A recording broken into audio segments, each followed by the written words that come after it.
Hey Mini enthusiasts, how are you doing? Welcome back. I hope you're well and I hope you're having a great day. So today we're back on the Racing Green. It's been a while now since I finished off the paint with a shell, and I've got to say I'm really pleased with it. It's just come out really nicely. It's everything I could have hoped it to be honest. But now I need to turn my attention. I've got the doors, the bonnet and the boot to do. Today we're going to be doing the boot. Now I was going to go down the route of buying a brand new boot, but when I looked at the price of them, I thought twice.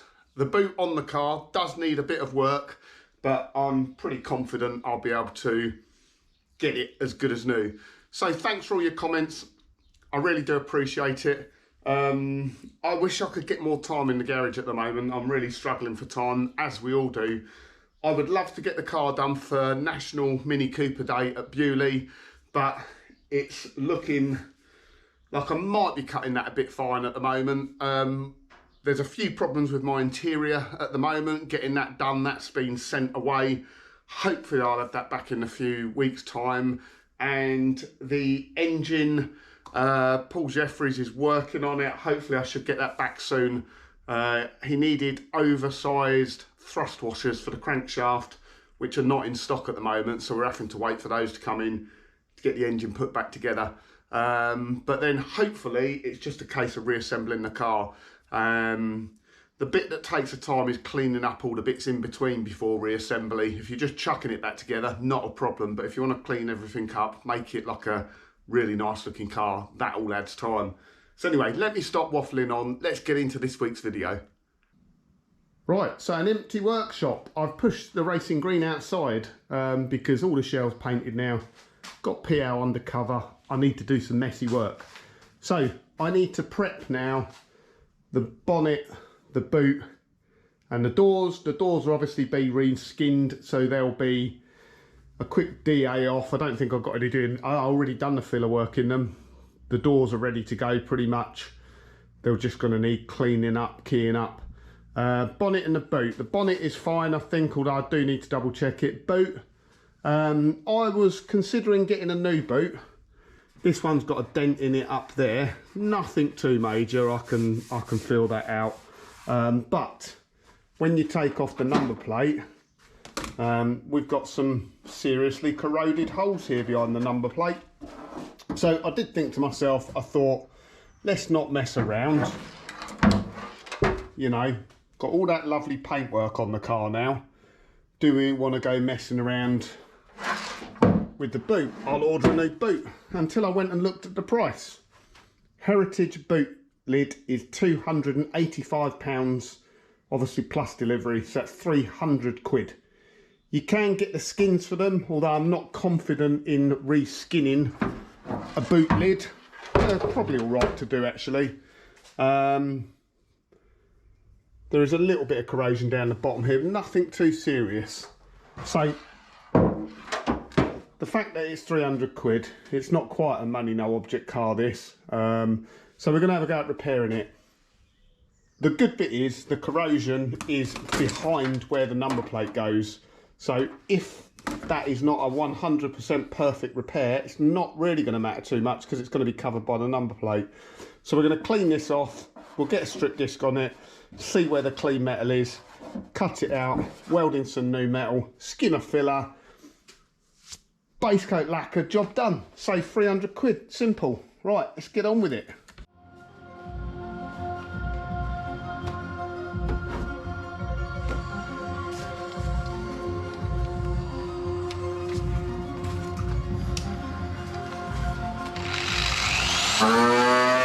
Hey Mini enthusiasts, how you doing? Welcome back. I hope you're well and I hope you're having a great day. So I thought I'd add a bit of narration as we go through this because there's quite a lot of time lapse involved. Right, so good news is, not too bad. We can see where the cancer, the nasty metal is. So we will get a cutting disc and we'll cut that out. Middle, that's fine, although I might fill up that hole. Doesn't need to be there.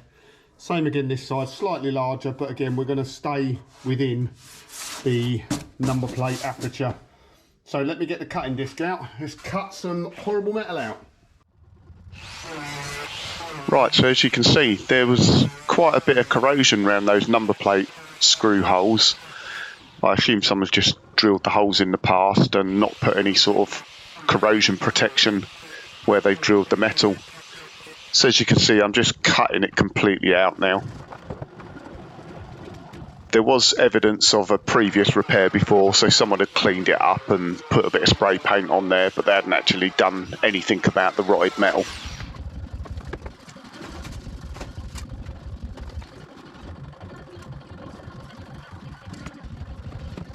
So as I do this, I'm trying really hard not to distort the panel, because where the number plate goes, it's relatively flat, and any heat you introduce into the panel is going to warp it.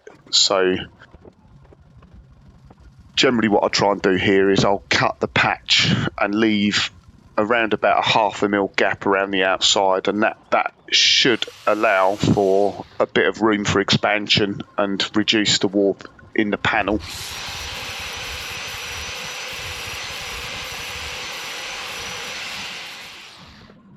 What I'm doing there is just cleaning up the edges of the mild steel so it's Zintek coated, and when you heat that up it gives off nasty fumes which you don't want to breathe in, so I'll generally flap disc back the edges to try and reduce that.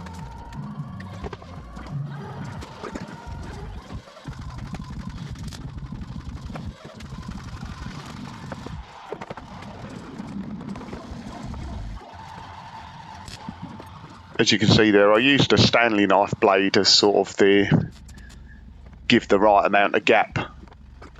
I guess, like I say, it's about 0.5 mm. And what I'm doing now, I've got the airline going as well, so each time I weld, I'm just blowing cold air over the top of the weld just to try and reduce the heat. It worked a bit, it didn't come out perfect,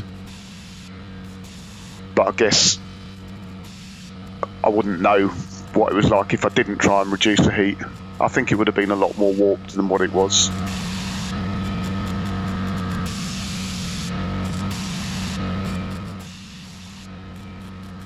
And as you can see, I'm trying to alternate where I'm putting the bits of weld, so top right, top bottom, or top right, bottom left. Trying to do opposites just to try and not to put too much heat into one place.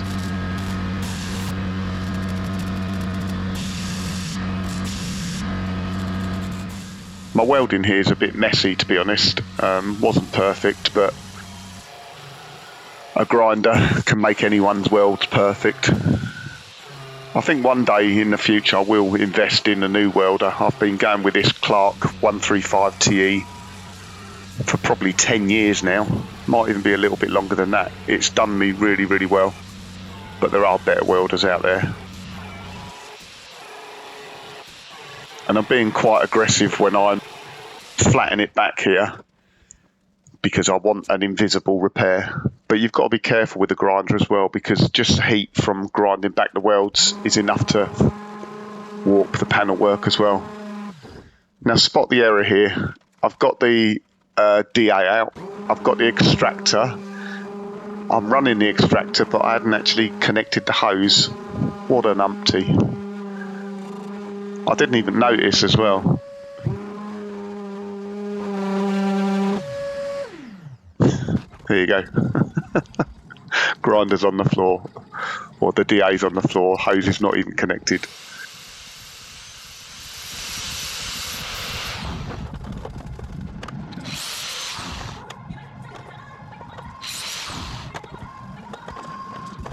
Just same again on the other side with the patch now. I was getting a bit bored by this point, and I did rush the other side a little bit.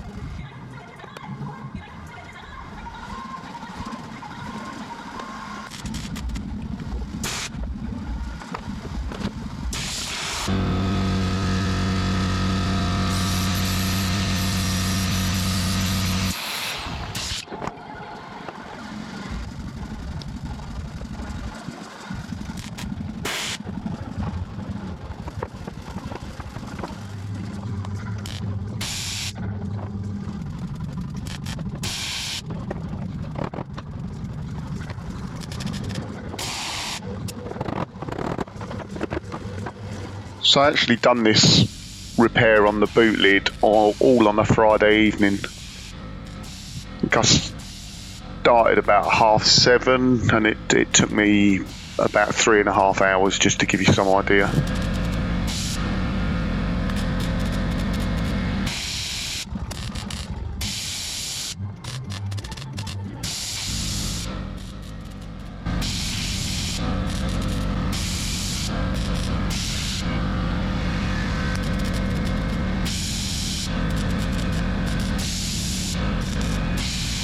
Like I mentioned at the start of the video, I'm struggling with getting the time in the garage at the moment.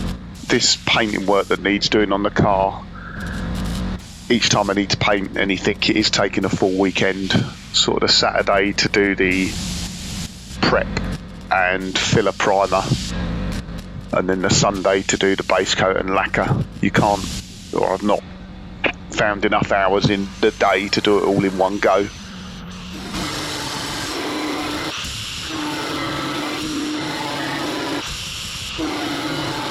As you can see again here, I'm just trying to cool the panel down between grinding it.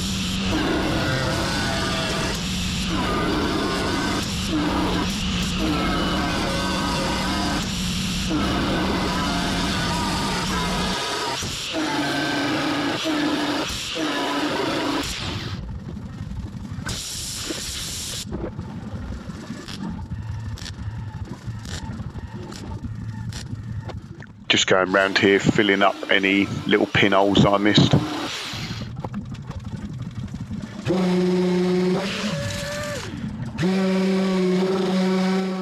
And then going over with a DA, they're 220 grit Festal granite sanding discs. They work really, really well. They're not cheap. They work out about, I think about £1 each, £1.50 each. But they last pretty well. I did remember to connect the hose on the extractor this time.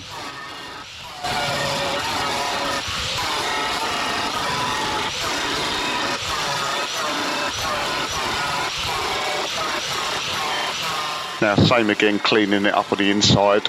I could have probably left the inside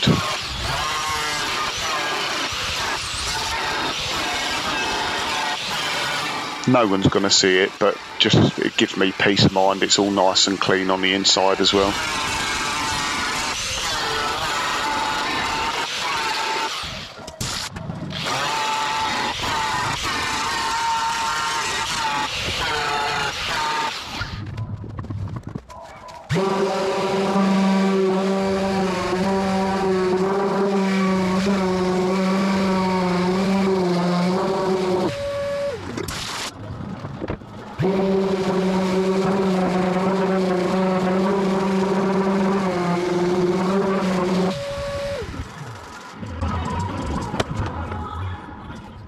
Right, so there we go. Quite pleased with how that went.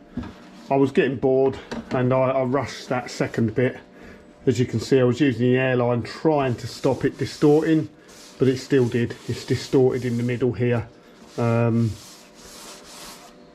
Really, really difficult because it's a flat panel, so if you put any heat in anywhere, it's going to distort. The good news is it's sort of bowed in a little bit there, but it's going to be completely behind the number plate.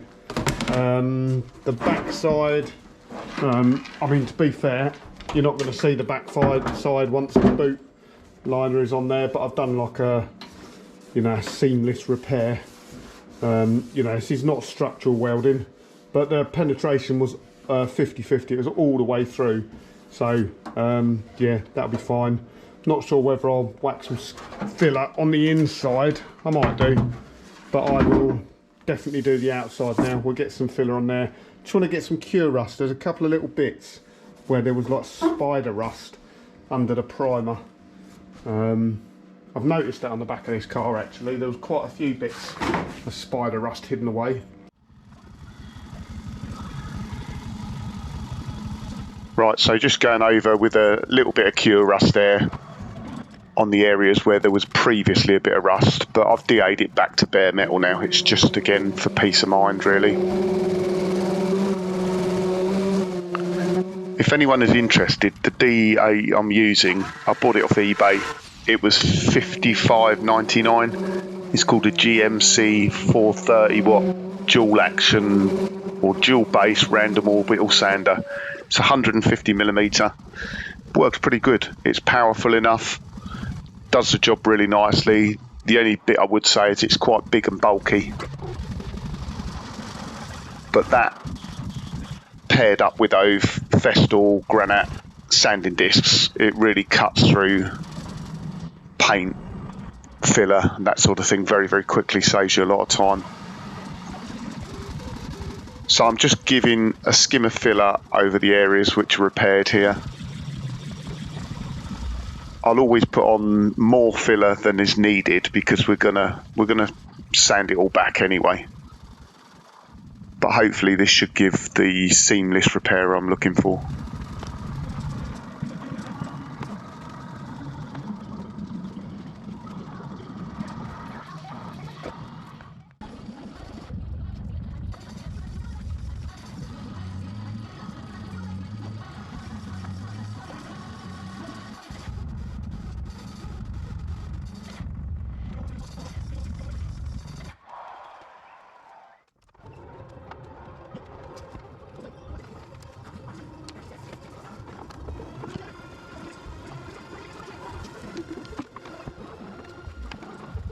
So now just stripping the rest of the boot because it's all going to have to come off anyway for when it gets painted. And I need to strip off the things like the number plate light, the boot badge and the handle because I need to key up all of the existing paint and flat it back.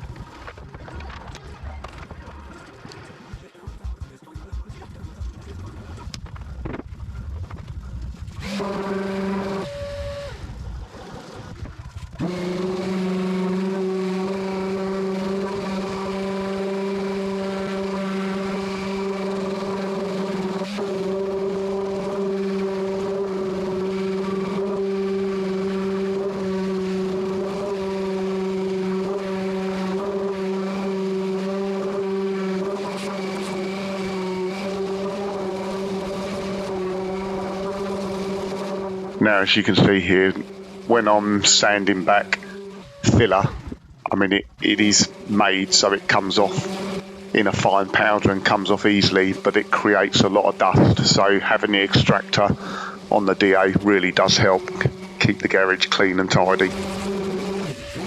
And it's less stuff in the air that's going to get into your lungs.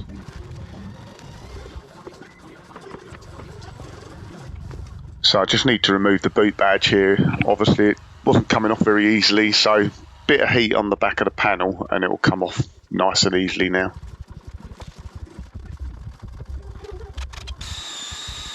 And I'm using, they call it a caramel wheel. It's just like a rubber wheel which you put on a drill and it takes off stickiness where anything where stickers have been, they leave a residue behind. The caramel wheel will take it off quite nicely.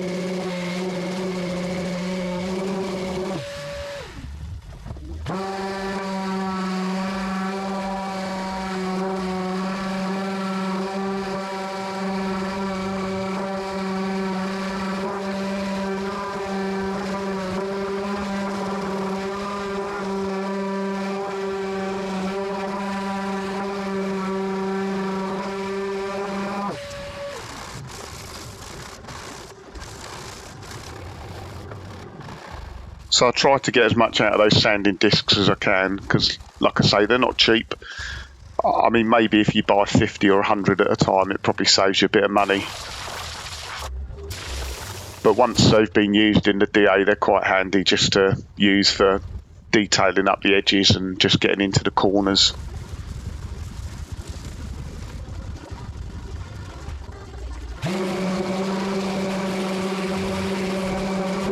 And now finally all I need to do is get all that existing paint back, and I go back to through the lacquer, the base coat, and try and get back to the original primer.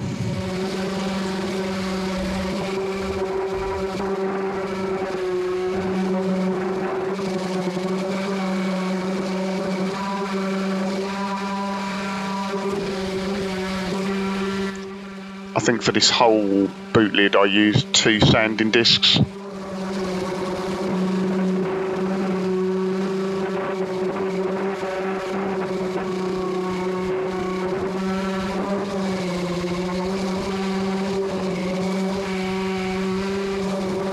This one on there is just starting to get a bit worn out now. As you can see, it's not cutting through the lacquer and paint just as quickly. There's a new one on there now, and you'll see it will start cutting through it much quicker.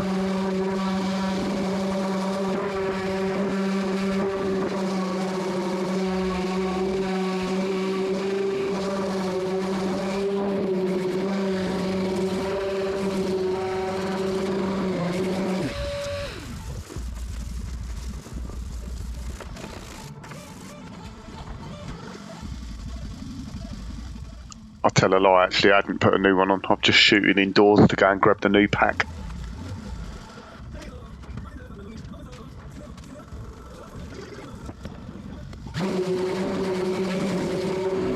So there you can see it's much quicker. The boot is not perfect actually, although it's not. There's no more dents in it now. You can see there's high spots on that rear panel. I'm not too worried about that. It's not where it's been dented or anything like that. It's just where mini panels are not perfect.